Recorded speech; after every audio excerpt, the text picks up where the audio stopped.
and thank you, Mr. Secretary, for taking time to answer our questions today. I'd like to associate myself with the comments that Senator Rubio made about planning for a potential immediate collapse of the Afghan government and security forces.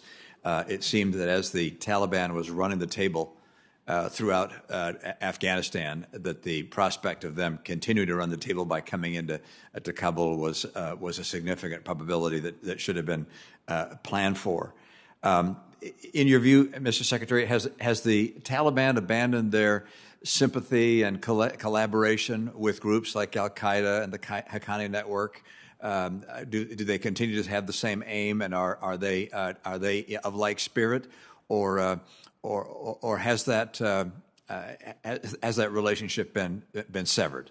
The relationship has not been severed, and it's a very open question as to whether their views and the relationship has changed in any kind of definitive way. I think it's fair to say two things. One, whatever the Taliban's views on Al Qaeda, they do know that the last time they harbored Al Qaeda and it engaged in an outwardly directed attack, an attack on our homeland, certain things followed, which I believe it would have an interest in not seeing repeated. So whatever their views on Al Qaeda, there is a strong disincentive built in to allow it to engage in outwardly directed attacks, which the assessment of the intelligence community is they're not currently capable of doing. ISIS-K, the other main group, that's a different thing, as you know, because the Taliban and ISIS-K are sworn enemies. And in fact, over the last 5 or 6 years, since the emergence of ISIS-K, the fight has actually been between the Taliban and ISIS-K, with the Taliban taking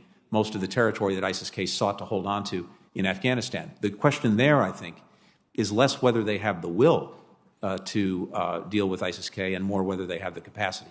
Given that response, I know that previously the position of the administration and the State Department was that the 2001 AUMF no longer played a role of significance.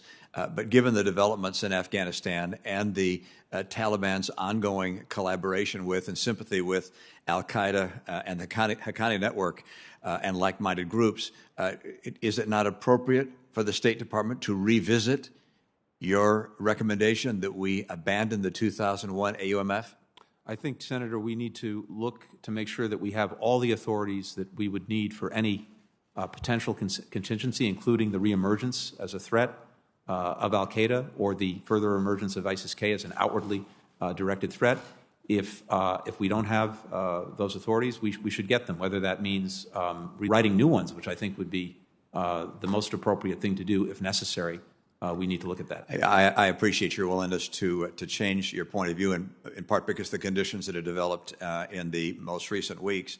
Nothing wrong with conditions leading to a change in perspective. I for one, thought some years ago that we should withdraw from Afghanistan.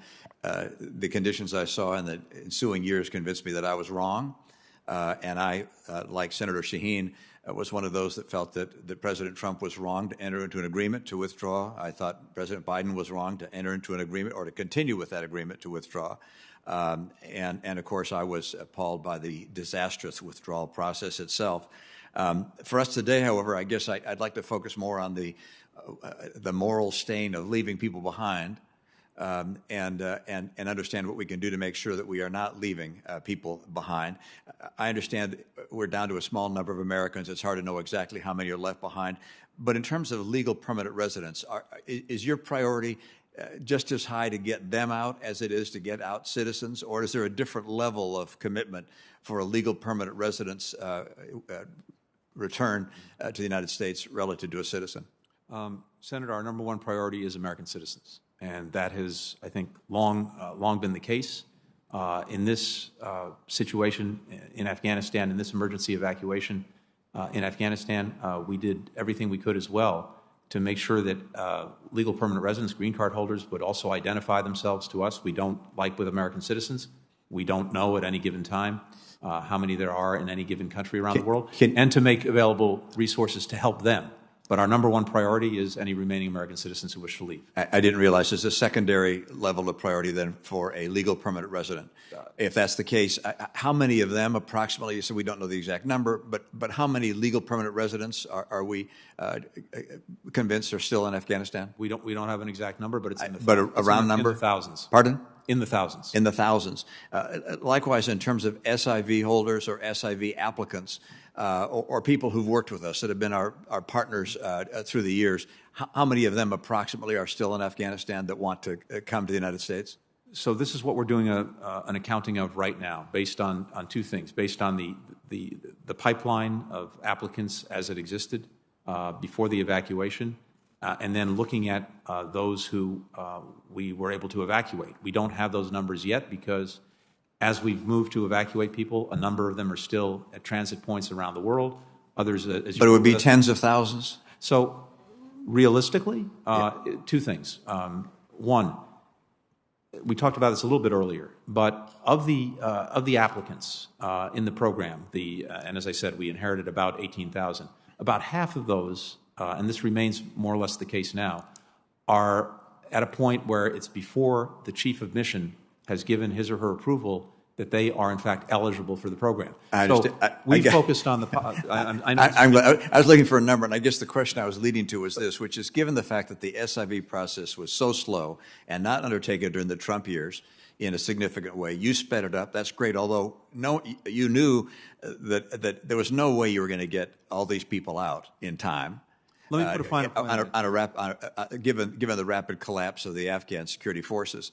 And you said yesterday that you inherited a date, but in fact you didn't inherit the date. The date was May 1st, and you pushed it to August 31st.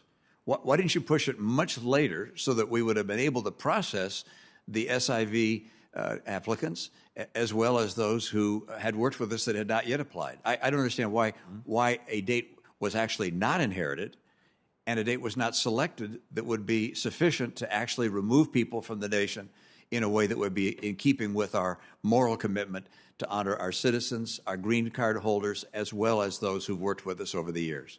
Two things, if I may. First, we took some risk in terms of what the Taliban would do or not do after May 1st in pushing beyond May 1st. And we, of course, worked this very hard because it's a risk with other people we took. It's a risk. The risk was on people we care for. Yeah, just to be clear, if I could, the military told us that in order to do its retrograde, its drawdown from Afghanistan in a safe and orderly way, it needed 3 to 4 months.